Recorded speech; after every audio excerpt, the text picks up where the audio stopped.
J'ai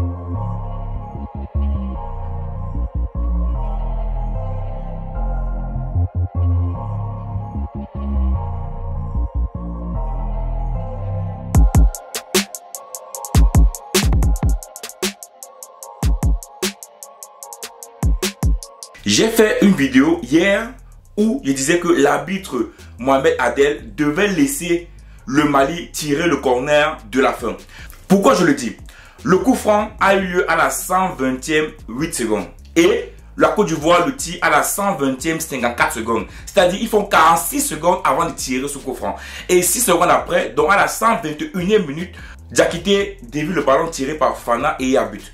Et le match reprend à la 123e minute où il ne joue que 6 secondes. Et après le coup franc joué par le Mali, ils ont joué combien? Ils ont joué 10 secondes. Donc cela signifie quoi? Sur les 1 minute donnée au temps additionnel, ils ont réellement joué que 30 secondes. Si on enlève tout le temps qui était perdu pour tirer le coup franc de la Côte d'Ivoire, pour la célébration de la Côte d'Ivoire, ils n'ont joué que 30 secondes. Donc je dis bien que l'arbitre aurait pu laisser le Mali tirer le corner. Parce que un corner, c'est une occasion de but. Mais, à cela ne tienne, rien n'enlève la victoire de la Côte d'Ivoire sur le Mali. Donc, je n'ai pas bien fait de match, mais en aucun cas, je dis que la Côte d'Ivoire n'a pas mérité de gagner ce match. Il faut bien l'entendre, il faut bien le comprendre. Parce que les gens viennent en commentaire, avec les émotions, raconter des bêtises, dire n'importe quoi, comme on dirait que j'ai dit que la Côte d'Ivoire ne méritait pas gagner ce match. Non, je dis bien, l'arbitre, sur les 1 minute donnée en temps additionnel, ils n'ont joué réellement que 30 secondes. Ils n'ont pas joué les 1 minute quand tu fais le décompte du temps. C'est pour cela que les joueurs maliens se sont plaints à la fin du match. Parce que l'arbitre aurait pu laisser au moins tirer le corner avant de siffler la fin du match. Un corner, ça peut être une occasion, ça peut être un but, comme ça peut ne pas être un but. Donc, ça pouvait dans tous les cas être une occasion de but pour le Mali. Et c'est pour cela qu'à la fin du match, ils se sont fâchés, c'était un peu hâtié, c'était un peu sous tension parce qu'ils ont vu réellement que sur les 1 minute additionnée, ils n'ont pas réellement joué ces 1 minute là. Mais, je dis bien encore, la Côte d'Ivoire a gagné ce match avec le mental. Ils ont gagné ce match avec de la niaque, avec de l'envie, avec de l'envie de gagner ce match. Ils avaient la rage. On a l'impression que le but qu'ils ont encaissé et surtout, un peu comme le Sénégal, l'égalisation à la fin du match les a réveillés. Donc du coup au stade, on voyait un peu réellement qu'ils étaient à 10 contre 11. Et je tiens également à rappeler ici, c'est pas parce qu'une équipe est à 10 que cela signifie qu'il ne peut plus jouer. Non, on a vu des grandes équipes à 10, même à 9, gagner des matchs. Donc si la Côte d'Ivoire est une grande équipe, donc même à 10 contre 11, ils peuvent gagner un match. Même s'ils sont défavorisés par un joueur, ils peuvent toujours gagner un match. Donc, c'est pas parce qu'ils sont à 10 que cela signifie que le Mali devait gagner le match. Non. Je dis bien, ce match, le Mali a perdu au mental. Ils avaient tous les feux au vert pour gagner ce match à 10 contre 11. Un but marqué à la Côte d'Ivoire, un penalty eu, mais ils n'ont pas su gérer ces occasions avec efficacité. Et du coup, la Côte d'Ivoire a gagné au mental. Vous savez, lorsqu'on dépasse derrière les 90 minutes, c'est plus une question de 10 contre 11, c'est une question de mental. Je dis bien c'est une question de mental parce que tous les joueurs sont fatigués, tous les joueurs ne peuvent plus faire le même effort. Maintenant, c'est celui qui a le mental le plus haut qui gagne le match. C'est pour ça que je dis bien tantôt ici que la Côte d'Ivoire a su avoir le mental qu'il fallait. Le coach également, Emes Faye, a su faire les remplacements qu'il fallait parce qu'il avait compris qu'à 10 contre 11, il fallait un joueur en attaque très haut qui est capable de garder le ballon, qui est capable d'embêter les défenseurs. Parce qu'il faut le dire ici, à l'heure, a joué un jeu de pivot très très intéressant pour la Côte d'Ivoire. Mais je dis tantôt, la Côte d'Ivoire dans ce match, pour moi, n'a pas fait un grand match. Parce que même à 11 contre 11, avant le carton rouge à la 41e minute, la Côte d'Ivoire était dominée par le Mali, ce qui n'est pas normal. Beaucoup de personnes disent que non, on est qualifié, c'est ça le plus important. Mais attention, contre la RDC, contre le Nigeria, ça ne sera pas pareil. La Côte d'Ivoire doit se remettre en question, revoir leur façon de jouer, revoir leur domination dans ce match. Parce que contre le Mali, la Côte d'Ivoire devrait normalement dominer le match. Dans un match comme ça, c'est pas normal que le Mali a le ballon. Je dis bien, c'est pas normal. Quand on voit les joueurs ivoiriens, quand on voit les joueurs maliens, et en plus, la Côte d'Ivoire est à domicile, la Côte d'Ivoire devait avoir le ballon.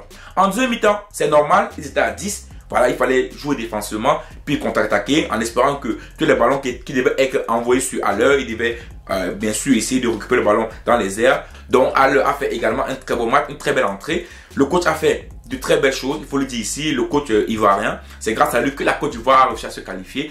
Mais je dis, la Côte d'Ivoire doit revoir sa manière de jouer. C'est passé contre le Mali. Peut-être contre la RDC, ça peut ne pas passer. Faites attention. Et le Nigeria surtout parce que vous savez que le Nigeria, défensivement, ils sont très très bons. Dans tous les cas, la Côte d'Ivoire joue contre le Nigeria en poule. Donc, ils savent pertinemment que le Nigeria marque un but à cette équipe-là, c'est très difficile. Donc, il faut revoir votre manière de jouer.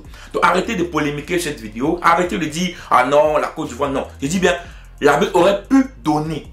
Il aurait pu donner ce corner et cela n'aurait pas été un scandale. Mais siffler comme ça, à la fin du match, c'est ça qui a un peu créé du côté malien, un peu l'impression que la Côte d'Ivoire est favorisée. Et du coup, à la fin, on a vu des joueurs aller vers l'arbitre pour arriver même aux mains. Donc, c'est pour cela que ça s'est passé comme ça. L'arbitre aurait dû donner ce corner parce que le temps qui a été joué réellement était de 30 secondes. Mais en aucun cas, je dis ici que la Côte d'Ivoire n'a pas mérité sa qualification. Non. Parce que les gens mélangent tout. Les gens prennent, voilà, tu as dit ça, voilà, c'est ça, tu as dit ça, voilà, c'est ça. Non. Je dis bien, la Côte d'Ivoire mérite de gagner ce match parce qu'ils ont mérité, ils ont gagné au mental. Pourtant, ils avaient tout pour perdre ce match. Ils avaient tous les ingrédients pour perdre ce match. Tous les ingrédients étaient pas à leur faveur aujourd'hui. Il faut le dire aussi parce que le carton rouge, le penalty, le but de Mali à 10 contre 11, c'est sûr que la Côte d'Ivoire revient de très loin. Mais j'ai dit tantôt, la Côte d'Ivoire doit revoir sa copie. Maintenant, le Mali, je pense dans ce match a été très faible. Le Mali n'a pas su utiliser ses armes pour gagner ce match. Le Mali a bien joué, a bien dominé le match, mais je pense que défensivement, ils ont fait beaucoup d'erreurs. Parce que quand on voit les buts ivoiriens, c'est beaucoup plus des erreurs défensives. Parce que d'abord, le coup franc à la fin du match, ça c'est pas possible. Un joueur ne peut pas donner aussi à la fin du match comme ça, faire à ce qu'il y ait un coup franc. Non, il devait juste rester derrière le joueur, empêcher qu'il y ait un coup franc parce que c'est la fin du match. Un coup franc, c'est une occasion de but. Donc dans ce cas de figure, c'est une faute, c'est une erreur du joueur malien, mais également le Mali ne devait pas accepter qu'on les égalise comme ça à la fin du match. Normalement, il devrait, même s'il veut être à 10 contre 11, attaquer, mais toujours avec une assise défensive. Et je pense que à ce niveau, le Mali a fauté. Une bonne assise défensive devait permettre non seulement au Mali de s'assurer du 1-0, mais également de partir en demi-finale. Après, c'est vrai que c'est Haller. Je dis bien Haller a fait un gros match parce que c'est lui qui dévie le ballon. Un joueur comme Haller sur les airs, c'est très bon. Mais ici, la Côte d'Ivoire doit faire attention. Attention parce que oui, on crie, on est content, on est joyeux, mais on oublie de voir nos erreurs, on oublie de voir nos faiblesses. Et je dis bien, contre la RDC ou même contre le Nigeria, ça risque de se payer cash. Oui, je dis bien, ça risque de se payer cash. Parce que vous savez, vous voyez au Semen, vous voyez le Nigeria, en tout cas, vous avez joué contre eux. Vous savez leur force, vous savez peut-être leur faiblesse, mais vous savez que défensivement, ils sont très forts et offensivement, ils ont des joueurs aussi qui dérangent.